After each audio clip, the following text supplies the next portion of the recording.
Hello छान आहे ना. दाबू नको त्याला. 6, 7, 8, 9, 10. हे पण असं तोड. याचं बघ, हे असं निघतं असे केसांसारखं हेअर असतो, हेअर सारखं.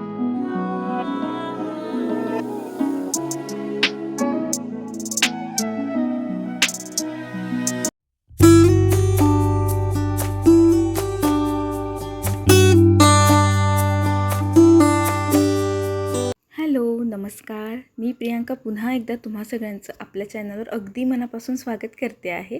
तर आजचा जो व्हिडिओ आहे तो अगदी वेगळा आहे, म्हणजे अनफिल्टर्ड मॉम म्हणून आजचा व्हिडिओ मी तुमच्याबरोबर शेअर करणार आहे.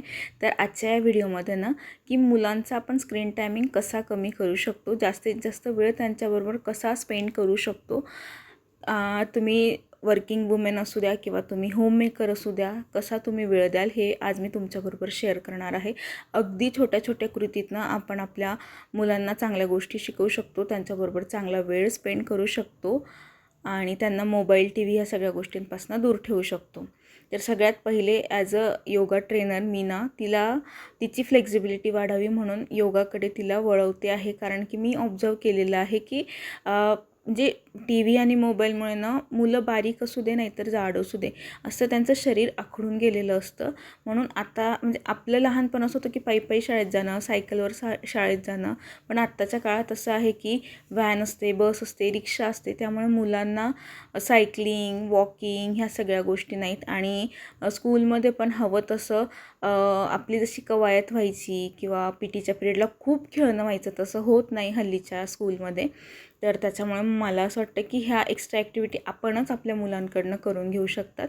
म्हणून मग मी तिच्या कलाने की असं म्हणजे खेळणं म्हणून मुलं कसं एन्जॉय करतील, ॲज अ फन म्हणून योगा किंवा एक्सरसाइज कशा मुलं एन्जॉय करतील त्या हिशोबाने मी तिच्याबरोबर एन्जॉय करते आहे. आणि थोडं तिने सुरुवातीला त्रास दिला, कारण ना पेन व्हायला लागतं, स्ट्रेचिंग नसते, फ्लेक्झिबिलिटी नसते ना मुलांच्या शरीरामध्ये, हाडांमध्ये, तर त्यांना पेन व्हायला लागतं. तेच तिला होत होतं. पण मी तिला म्हटलं की कर, होईल हळूहळू सवय. पण तिचं चाललं होतं की नको मम्मी मला दुखतं आहे, आणि असं रडणारा चेहरा ती करत होती. पण म्हटलं ठीक आहे, काही हरकत नाही, होईल हळूहळू सवय. आणि 2-3 दिवसात तिला छान सवय झालेली आहे. तर आता ती मस्त करत होती. त्यानंतर सरक, हे घ्या, तो कोपराच पकडेल आता, तू मला घाबरतो हे घ्या, किती थरथर कापतोय. काम काम काम काम काम. अच्छा. दुसऱ्या दिवशी घरी आल्यानंतर ना आमच्या इकडे असे छोटे पपीज आलेले आहेत. तर त्यातलं एक पपी तिच्या वडिलांनी वरती घेऊन आले. मला अजिबात आवडत नाही असं छोट्या छोट्या पिल्लांना घेऊन येणं, कारण ते ना खूप घाबरतात. हेही खूपच घाबरत होतं, अजिबात दूध वगैरे प्यायला नाही म्हणत होतं. मग मला कसं तरी वाटत होतं. छान आहे ना. दाबू नको त्याला.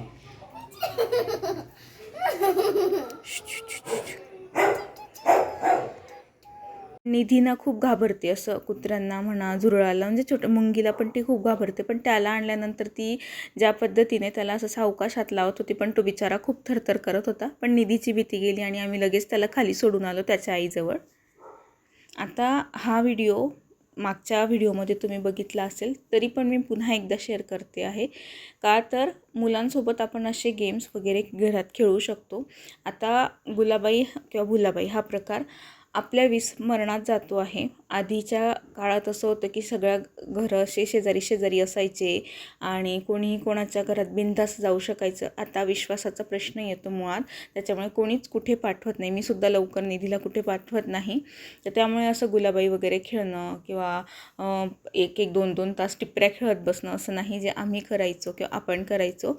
तर त्यामुळे ना मी तिच्याबरोबर ह्या टिपऱ्या म्हणजे तिला भुलाबाई काय असते, गुलाबाई काय असते ते तिला समजवायचा प्रयत्न मी पहिल्यांदा करते आहे. आता निधी 7 वर्षाची झाली आणि मग पहिल्यांदा माझ्या आईनेच तिच्यासाठी गुलाबाई घेतलेली होती. मला कधीच नाही घेऊन द्यायची, पण तिच्यासाठी घेतली आजी म्हणून. तर मग म्हटलं की चला आता हिला समजवू आपण की कसं असतं एक्झॅक्ट गुलाबाई काय असतं. आधी तर ती नाहीच म्हणत होती, कारण टी व्ही खूप फेवरेट आहे तिचा त्याच्यामुळे. पण जसं तिला मी टिपऱ्या वगैरे गाणे वगैरे म्हणायला लागले आणि तिला मज्जा यायला लागली. आणि मस्त ती म्हटली की अजून खेळू, पण मला ना मोजून 2-3च सॉन्ग येतात गुलाबाईचे. सगळे सॉन्ग आता लक्षात नाही. आम्ही जवळजवळ 5-6 गाणे म्हणायचो एकेकीच्या घरी, पण आता आम्हाला तेवढं जमत नाही. म्हणजे मला 2-3च गाणे लक्षात आहेत, ते पण मला पूर्ण नाही आहेत. जसे तुटके मुटके येत होते तेच मी म्हणत होती. आणि मग गुलाबाई बसवली, त्याचं थोडक्यात डेकोरेशन, त्याचं महत्त्व स्कूलमध्येही समजवलं गेलेलं आहे. खाऊ जिंकणं वगैरे ह्या सगळ्या गोष्टी गुलाबाईच्या तिला मी या एका टिपरी वगैरे खेळायच्या माध्यमातून समजवलेल्या आणि तिला मज्जा यायला लागलेली आहे. सगळ्यात जास्त मजा टिपऱ्या खेळायची तर असतेच, पण खाऊ जिंकायची मजा तिला खूप जास्त आवडलेली आहे. मागच्या व्हिडिओमध्ये मी ते सांगितलेलं आहे. जर तुम्ही मागचा व्हिडिओ बघितला नसेल ना, तर त्याची लिंक खाली डिस्क्रिप्शन बॉक्सवर आणि आय बटनवर देते आहे. तिथे जाऊन तुम्ही नक्कीच बघू शकतात. आता आरती करायची. मला गाणं एकच येतं ना ग, मला एवढं आठवतं. आपण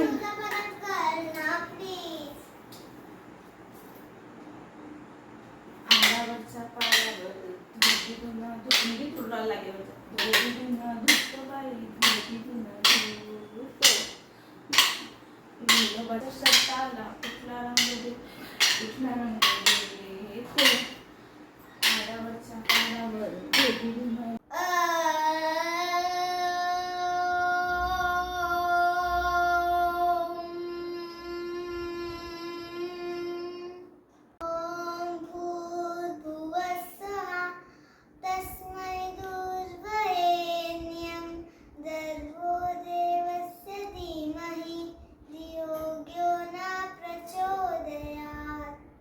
हल्ली मुलं चिडचिड खूप करतात आणि एकाग्रता नसते, कॉन्सन्ट्रेशन राहत नाही त्यांचं. भरपूरदा मी असं ऐकलेलं आहे. तर मुलांना प्राणायाम, ओम चॅन्टिंग, मंत्रोच्चार याच्याद्वारे आपण त्या एकाग्रचित्ता वाढवू शकतं त्यांचं. त्याच्याबरोबर चिडचिडापणा पण मुलांचं कमी होतो आणि कॉन्सन्ट्रेशन लेवलसुद्धा वाढते. काय करतायत तुम्ही दोघं? काय पेंट करतायत? हे काय? हो का श्रीजा?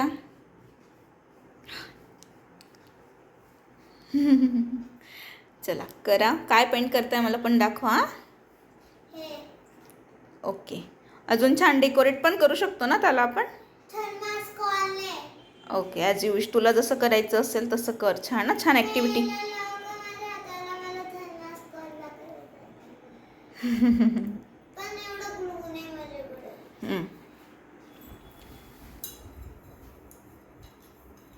तू काय करते?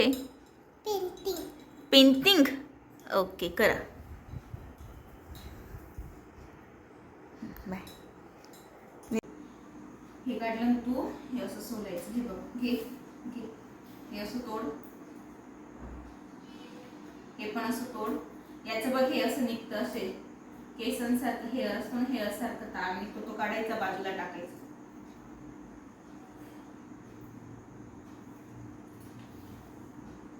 समजलं?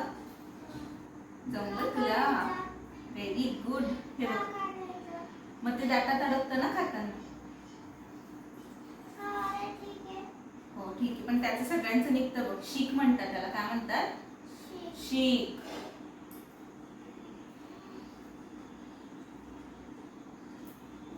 गेम्स झाले, योगा झाला, प्राणायाम झालं, खेळून झालं मुलांबरोबर. आता थोडंसं कामाच्या स्वरूपातून पण आपण मुलांचं नॉलेज वाढवू शकतो. त्यांचं स्क्रीन टायमिंग देखील कमी करू शकतो. आणि मुलांना ना भाज्यांमध्ये खूप क्युरिओसिटी असते. मी फक्त निधीच्या बाबतीत नाही, तर मी माझ्या मैत्रिणींकडनं पण ऐकलेलं आहे की जेव्हा मुलं लहान असतात ना, तेव्हा भाज्यांचे वेगवेगळे कलर बघून ना खूप त्यांना असं अट्रॅक्शन वाटतं आणि खूप सारे प्रश्न त्यांच्या उद्भवत असतात. मुलं जितके जास्त प्रश्न विचारतील ना, तेवढं आपल्यासाठी खूप चांगलं असतं. कारण की त्यांची विचार क्षमता कुठपर्यंत जाऊ शकते हे आपल्याला कळतं की नाही, ते काहीतरी विचार करूनच ह्या गोष्टी विचारतात. भलेही त्या प्रश्नांना काही अर्थ नसतो. कधी कधी हसायला येतं की अरे काय प्रश्न आहे हा, पण त्यांच्या दृष्टिकोनातनं तो प्रश्न देखील खूप मोठा असतो. म्हणजे क्युरिओसिटी त्यांची एवढी असते की आपण विचारच नाही करू शकत की बापरे असंही आहे. कधी कधी असे प्रश्न असतात.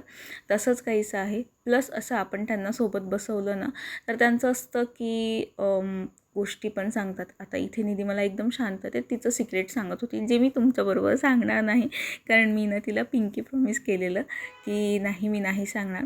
आणि हीच वेळ असते आपल्या मुलांबरोबर मैत्री करण्याची, त्याचबरोबर एक बॉन्ड स्ट्रॉंग करण्याचा. हल्लीच्या मुलांबरोबर आपण पालक म्हणण्यापेक्षा मित्रमैत्रीण म्हणून राहिलो ना, तर ते त्यांच्या मनातलं लवकर सांगतात असं मला वाटतं. कारण आत्ताचं जनरेशन खूप फास्ट आहे, आपल्यासारखं नाही. आपले आईवडील कधी आपले मित्र बनू नाही शकले, स्ट्रिक्ट होते आपल्या बाबतीत, तर ते निभून गेलं.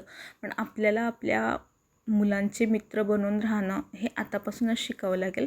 प्लस इथे एक गोष्ट लागू होते आधीच्या काळापासून, ती अशी की मातीचं भांडं हे लहान असेल, कच्चं असेल तेव्हाच घडवता येतं. ते एकदाचं मोठं झालं की त्याला आपण काहीच करू शकत नाही. अगदी तसंच लहान मुलं हे मातीच्या भांड्यासारखी असतात. त्यांना जसा आकार तुम्ही द्याल ना, तशीच आपली मुलं मोठी होतील. त्यामुळे हीच वेळ असते की तुम्ही त्यांच्याबरोबर पुरेपूर वेळ स्पेंड करा, त्यांचा स्क्रीन टायमिंग कमी करा आणि त्यांच्या मनातल्या गोष्टी समजून घ्या. तुम्ही वर्किंग असू द्या, नाहीतर तुम्ही घरी असू द्या. हल्लीच्या काळात मोबाईलमुळे आपण मुलांकडे भरपूर प्रमाणात दुर्लक्ष करतो. आपण मुलांना मोबाईल देऊन देतो आणि आपणही मोबाईल बघत बसतो. It is very wrong. पण ठीक आहे, कधीतरी समजू शकतो, पण नेहमी असं करणं हे चूक असतं.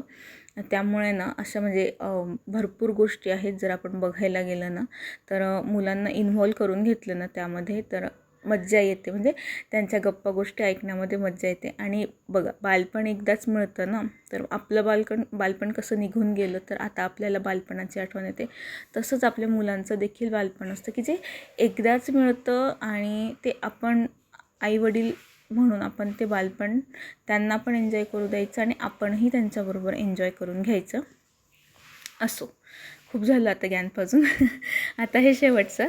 तर ना बघा, असे क्रिएटिव्हिटीचे बुक येतात ॲक्टिव्हिटीचे. तर निधीला ड्रॉइंगची खूप आवड आहे, तर हे 365चं गेंट 365चं मी बुक मागवलेलं आहे. म्हणजे 365 दिवस एक पेज एका दिवसाचं, वर्षभरातलं. असे 365 पेजेस यात आहे. याच्यामध्ये मंडाला आर्ट, त्याच्यानंतर असे मोठे मोठे जलपरी वगैरे यांचे छान स्केचेस आहेत. रोबोट आहे जे पेंट करू शकतो, स्टारफिश वगैरे.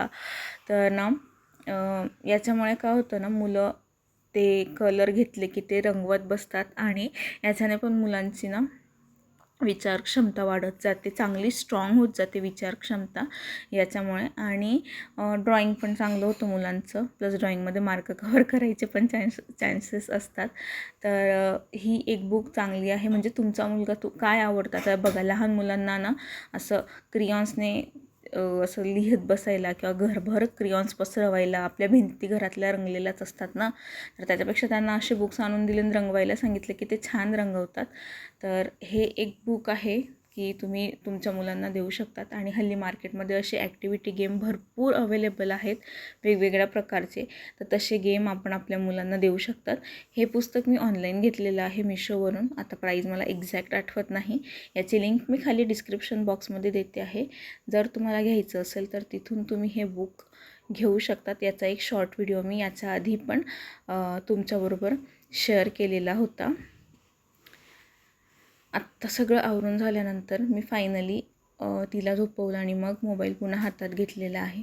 ती झोपली आणि मगच मोबाईल ला घेतलं गेलं. तिला झोपवणं हे माझं खूप मोठं काम असतं. म्हणजे प्रत्येक आईचं मोठं काम असतं. मुलं कितीही मोठी होऊ द्या, म्हणजे जवळजवळ त्यांना समज येत नाही तोपर्यंत आपल्यालाच त्यांना झोपवायला लागतं. आता ज्यांच्या बाबतीत अशा गोष्टी होत असतील त्यांनाच माहिती, पण माझ्या बाबतीत असंच आहे की तिचं म्हणणं असतं की तू झोपव मम्मी मला, तर तेव्हा मी झोपते. तर आता ती झोपलेली आहे आणि आत्ताचा व्हिडिओ जो आहे तो मी आता इथेच संपवते आहे. आशा करते तुम्हाला आजचा हा छोटासा मुलांचा स्क्रीन टायमिंग कमी करायचा व्हिडिओ आवडला असेल. जर व्हिडिओ आवडला असेल तर व्हिडिओला लाईक करा, कमेंट करा, शेअर करा, आणि चॅनलवर पहिल्यांदा असाल तर आठवणीने चॅनल सबस्क्राईब करा.